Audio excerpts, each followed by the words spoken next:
Today on Around Kansas, Deb honors some amazing women. Next in our wildlife segment, we take a virtual tour of Kanopolis State Park. On the Front Porch, Bryce Dolan is joined by Reverend Hollie Tapley with the United Methodist Church Disaster Response Unit. Next, Ron Wilson shares a poem, and we end with another Santa Fe Trail adventure from our good friend, Dave Kendall. Closed captioning brought to you by Ag Promo Source. Together we grow. Learn more at agpromosource.com. Welcome to the Western Kansas Wildlife Travel Center, right here in my hometown of Oakley, Kansas. We're the front door of Western Kansas, located on 3 main highways, I-70, US 83, and US 40. And all those roads lead to history, beautiful scenery, and adventure, no matter which direction you go. We now have an IHOP. That brand that you've trusted up and down the road in all your travels is staffed with local folks, real people, just like you and me, and we're waiting on you to join us. So for fun, adventure, fuel up, fuel your body, and let's have some fun.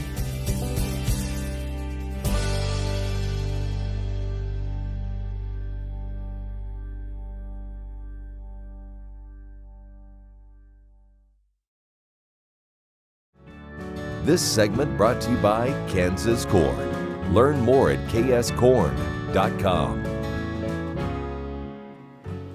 Good Wednesday morning. I'm Deb Goodrich. Welcome to Around Kansas.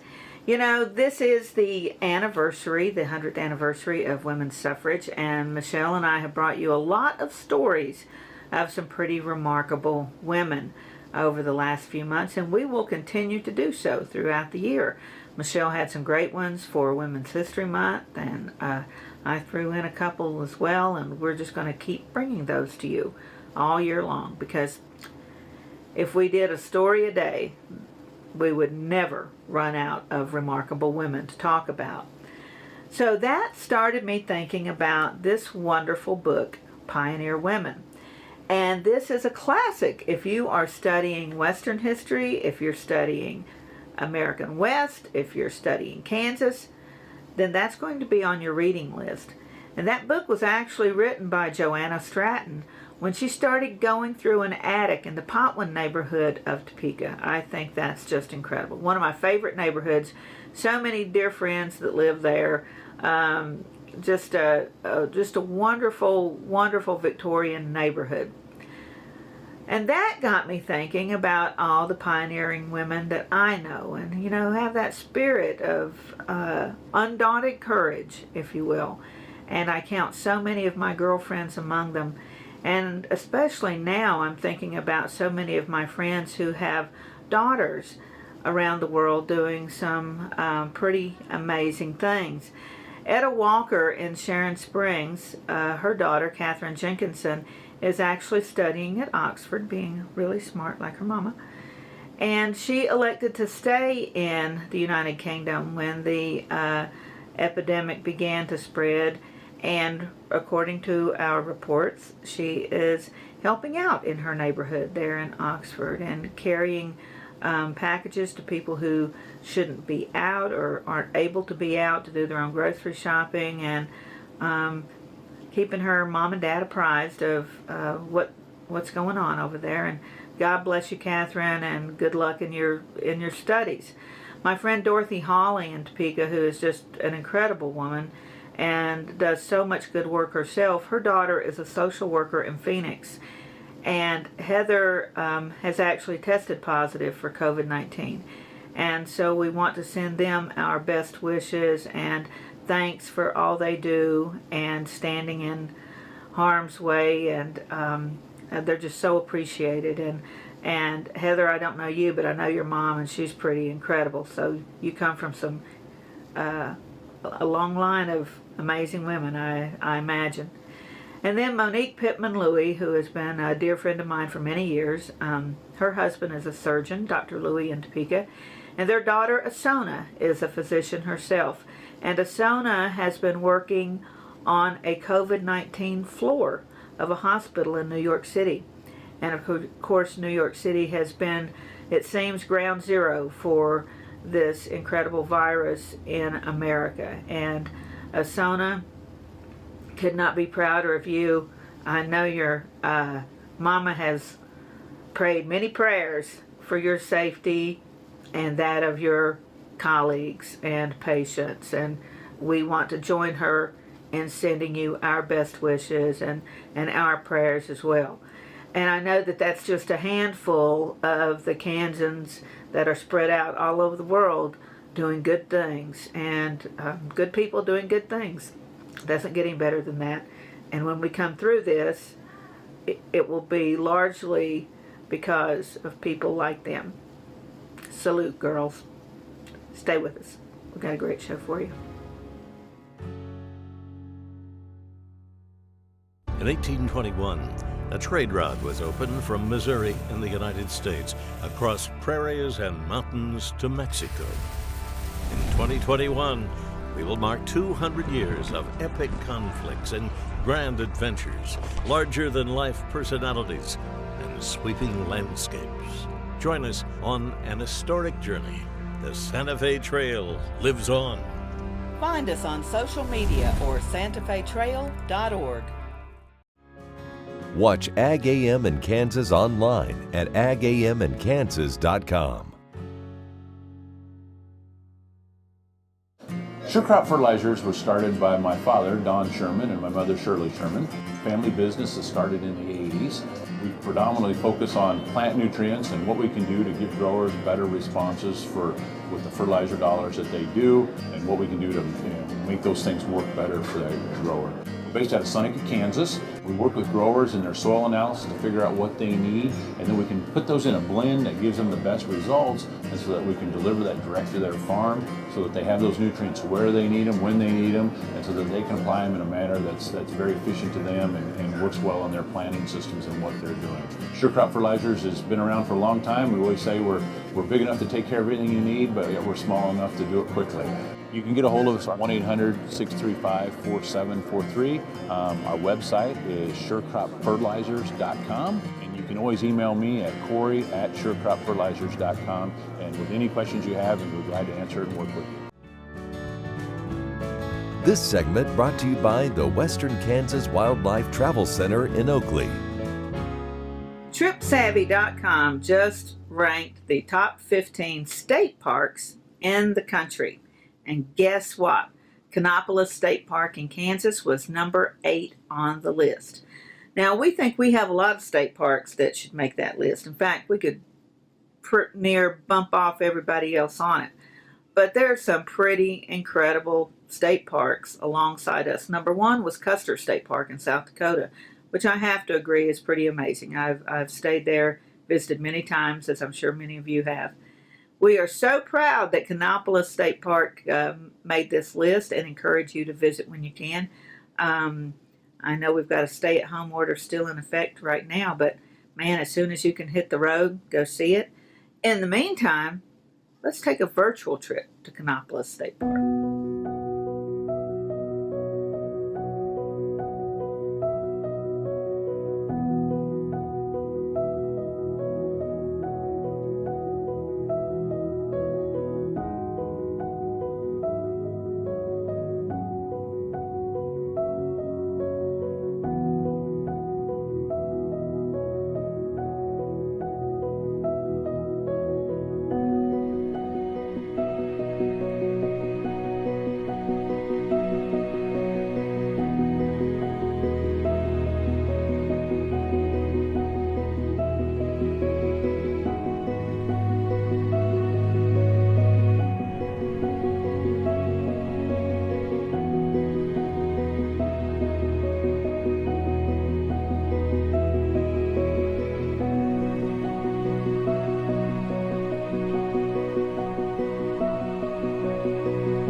Welcome to the Western Kansas Wildlife Travel Center, right here in my hometown of Oakley, Kansas.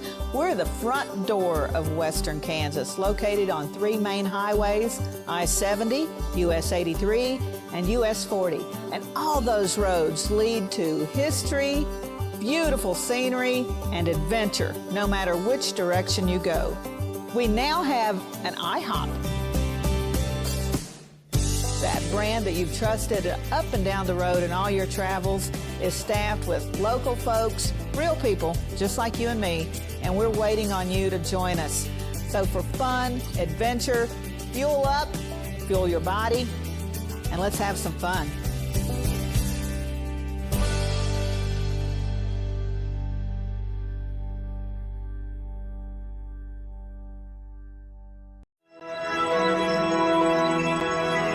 Highways 40, 83, and I-70 come together right here in Oakley. Roads that lead to businesses, to magnificent rock formations, to scenic vistas, to places where legends were made. Roads that lead us home. Discover Oakley, the gateway to Western Kansas. This segment brought to you by Bob Schwartz Financial. Values, commitment, transparency.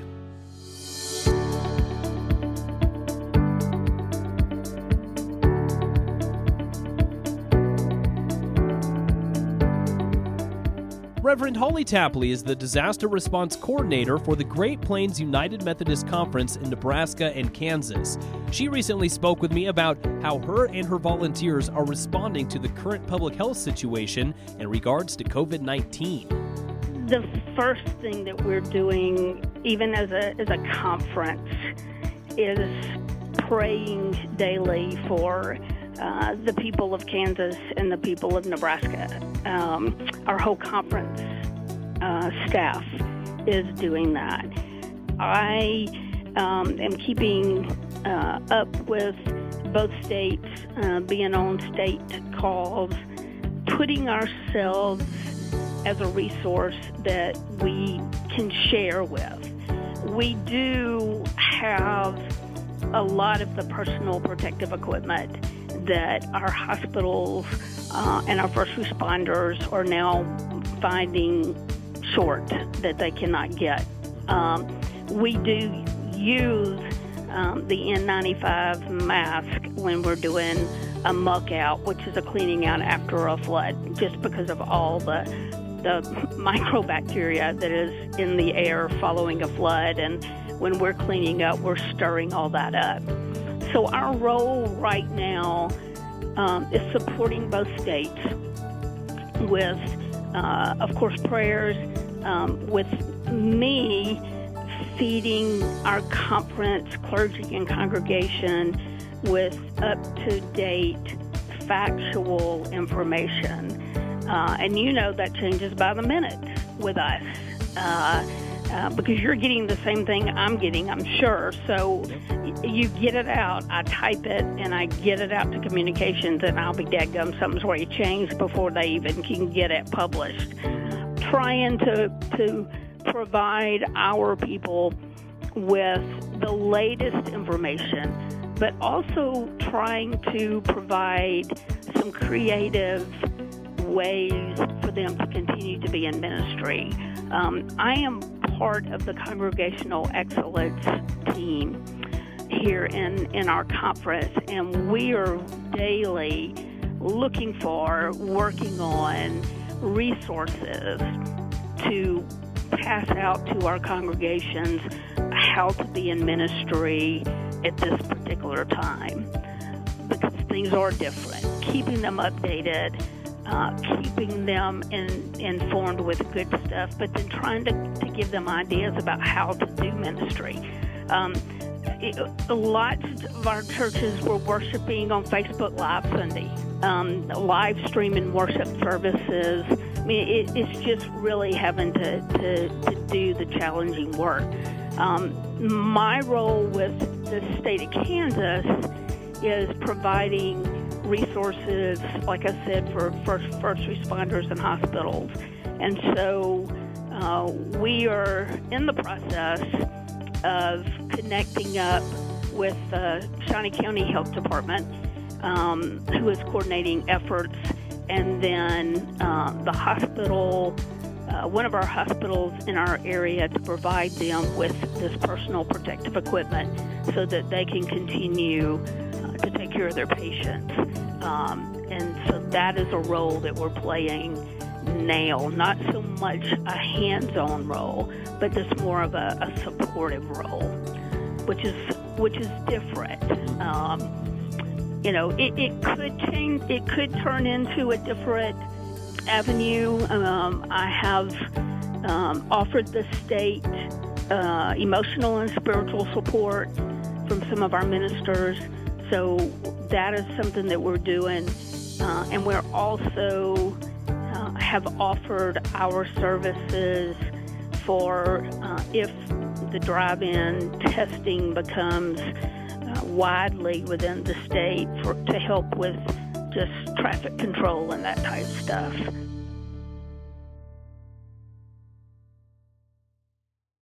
I'm Bob Swartz, and I've devoted the last 43 years to helping Kansans reach their retirement goals and to protect the family farm.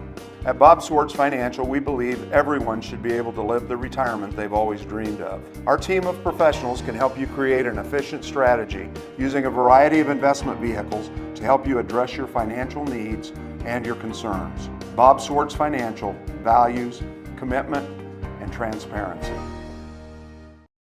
Sure Crop Fertilizers was started by my father, Don Sherman, and my mother, Shirley Sherman.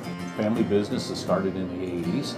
We predominantly focus on plant nutrients and what we can do to give growers better responses with the fertilizer dollars that they do, and what we can do to make those things work better for the grower. We're based out of Seneca, Kansas. We work with growers in their soil analysis to figure out what they need, and then we can put those in a blend that gives them the best results, and so that we can deliver that direct to their farm so that they have those nutrients where they need them, when they need them, and so that they can apply them in a manner that's very efficient to them and works well on their planting systems and what they're doing. Sure Crop Fertilizers has been around for a long time. We always say we're big enough to take care of everything you need, but we're small enough to do it quickly. You can get a hold of us at 1-800-635-4743. Our website is surecropfertilizers.com, and you can always email me at Corey@surecropfertilizers.com, and with any questions you have, we'll be glad to answer and work with you. This segment brought to you by Santa Fe Trail Meats in Overbrook. Let us help feed your family. This poem is the true story of a very simple encounter I had one day while riding horseback. It made me think about our pioneer ancestors and the things that we find that might have reminded us about what has gone on before. The poem is entitled, Finding a Fence Post. I was riding through the hills one breezy late fall day, counting cattle and enjoying the ride along the way. I was in the middle of a pasture, quite large I just might boast, when I came across a single, solitary old hedge fence post.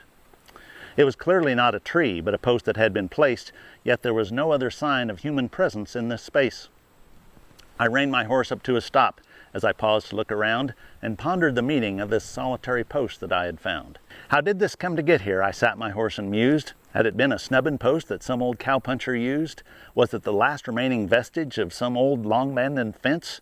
If so, there was no wire or any sign or evidence. Had it been part of a homestead at some old settler's place? If so, what had happened that it disappeared without a trace? Had it been placed as a marker by some exploring pioneer, or a lodgepole for an Indian who might have camped right here? An old fence seemed the most likely case, I settled on, but why was this post still standing when everything else was gone? The distant sun was setting, so I must get on with my task, and I'll never know the answers to the questions that I ask. Reluctantly, I rein my horse and gig him to a walk, and ride away thinking, if only that old post could talk. Happy trails.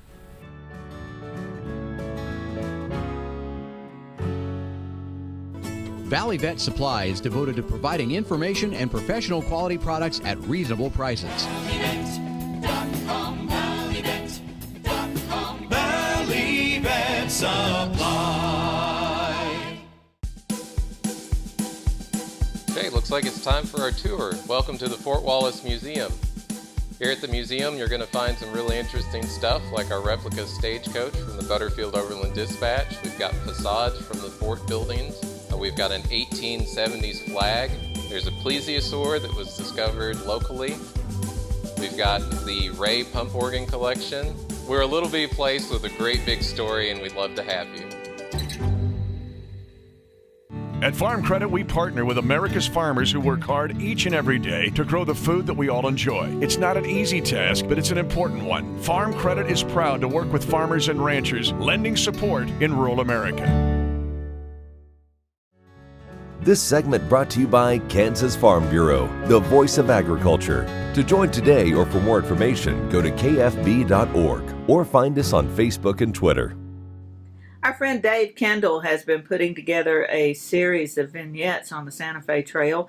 This one stars our dear friend Leo Oliva. And while my talk at the Comm Mission at Council Grove was canceled due to the circumstances around the state right now, we hope that'll be rescheduled and looking forward to visiting Council Grove.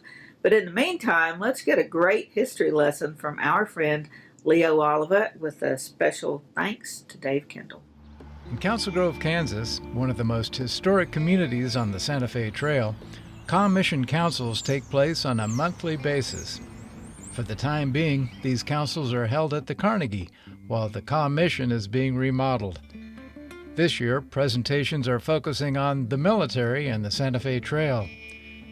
In early March, Leo Oliva came to speak about international cooperation between American and Mexican military escorts on the trail. Considered one of the foremost authorities on the Santa Fe Trail, Leo breaks the history of the trail down into distinct eras, following William Becknell's first trading expedition in 1821. I like to say that there are 5 eras to the history of the trail that kind of need to be looked at separately to understand how they developed. And the first period is the 1821 to 1846, the first 25 years or so. It's an international trail between the United States and Mexico. And the international boundary at that time was the Arkansas River. And when you crossed that river, you were in Mexico or New Mexico. Then we have the second period is the Mexican War period. It's the period of conquest, and the United States troops marched over the trail and in other ways went into Mexico. Of course, some went by ship to Veracruz and marched to Mexico City. But much of the territory that was taken from Mexico at the end of the war in 1848 had been occupied by troops that traveled the Santa Fe Trail, went to New Mexico, then they went on to California and occupied California. 3/5 of Mexico was transferred to the United States at the end of that war. In the interwar period, from the Mexican War to the Civil War, is sort of just an expansion of commerce and military activity. For example, we have mail contract let in 1850 to carry the U.S. mail between Westport, Kansas City area and Santa Fe. So we have mail service to New Mexico established during that time period. We have other military posts. Then the next era is the Civil War period. There are battles at both ends of the Civil War. The Battle of Glorieta Pass outside Santa Fe in March of 1862 is usually called the Gettysburg of the West because it was the turning point of the war. Then the post-war period is the railroad period, so that would be the final period of the trail, is the replacement with the railroad. But the Atchison, Topeka, and Santa Fe followed the old Santa Fe Trail. 1872, it was at Dodge City, and the town of Dodge City was founded, and then they built into Colorado. They built over Raton Pass, and they were in Las Vegas, New Mexico, 1879, and Santa Fe in 1880, and that's the end of the trail. The railroad had replaced it. And if you look at the trail in those sections, it all makes more sense because each is really a kind of a different focus, and it helps tie it all together.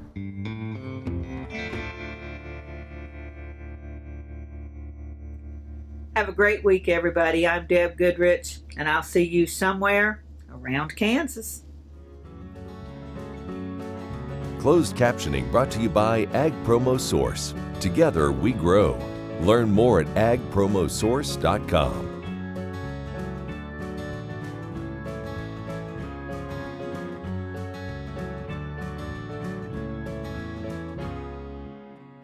Kansans have a new choice for Medicare supplement insurance plans. With Medicare supplement insurance plans from Kansas Farm Bureau, you have access to 4 levels of coverage, affordable rates, and service from an organization that's served Kansans for more than 100 years. For more information on Kansas Farm Bureau Medicare supplement plans, including rates and to apply, visit kfbhealthplans.com. Valley Vet Supply is devoted to providing information and professional quality products at reasonable prices. Valley Vet Supply. Sure Crop Fertilizers was started by my father, Don Sherman, and my mother, Shirley Sherman. Family business that started in the 80s. We predominantly focus on plant nutrients and what we can do to give growers better responses with the fertilizer dollars that they do, and what we can do to make those things work better for the grower. We're based out of Seneca, Kansas. We work with growers in their soil analysis to figure out what they need, and then we can put those in a blend that gives them the best results, and so that we can deliver that direct to their farm so that they have those nutrients where they need them, when they need them, and so that they can apply them in a manner that's very efficient to them and works well on their planting systems and what they're doing. Sure Crop Fertilizers has been around for a long time. We always say we're big enough to take care of everything you need, but we're small enough to do it quickly. You can get a hold of us at 1-800-635-4743. Our website is surecropfertilizers.com, and you can always email me at Corey@surecropfertilizers.com, and with any questions you have, we'll be glad to answer it and work with you.